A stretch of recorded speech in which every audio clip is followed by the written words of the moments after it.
கிறிஸ்துவுக்குள் அன்பானவர்களே, ஆண்டவராகிய இயேசு கிறிஸ்துவின் இனிதான நாமத்திலே அன்பின் வாழ்த்துக்கள். இந்த நாளுக்கான வேத பகுதி பரிசுத்த மத்தேயு 5ஆம் அதிகாரம் 17ஆம் வசனம். நியாயப்பிரமாணம் மற்றும் தீர்க்கதரிசனங்களை நிறைவேற்றும் வாழ்க்கை. உலகில் உள்ள தத்துவ ஞானிகளைப் போலவும் தலைசிறந்த மனிதர்களைப் போலவும் தற்செயலாக பிறந்து பிரபலமாகிய ஒரு நபரோ அல்லது அவர்களோடு இணையாக வைத்து புகழப்படுவதற்கு ஏற்ற ஒரு நபரோ அல்ல நம் ஆண்டவராகிய இயேசு கிறிஸ்து.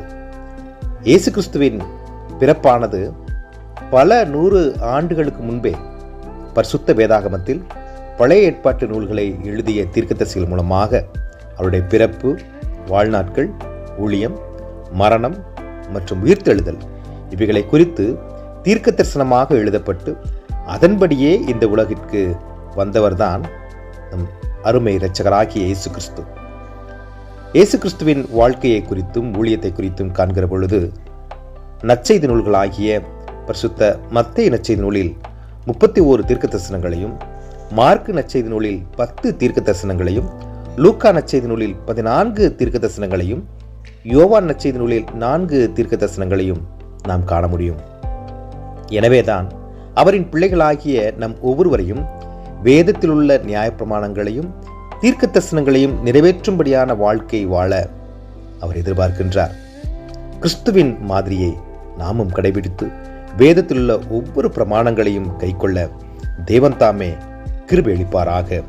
ஆண்டவர் நோக்கி நாம் பிரார்த்தனை செய்வோம். தீர்க்க தரிசனங்களை நிறைவேற்ற எங்களை தூண்டுகிற எங்கள் அன்பின் ஆண்டவரே, எங்கள் வாழ்க்கையிலே தேவரீர் நீர் ஒவ்வொரு நாளும் நன்மைகளையும் கிருபைகளையும் கொடுத்திருக்கிறீர். எங்களுக்கு நீர் வாக்குத்தத்தங்களை கொடுத்திருக்கிறீர்.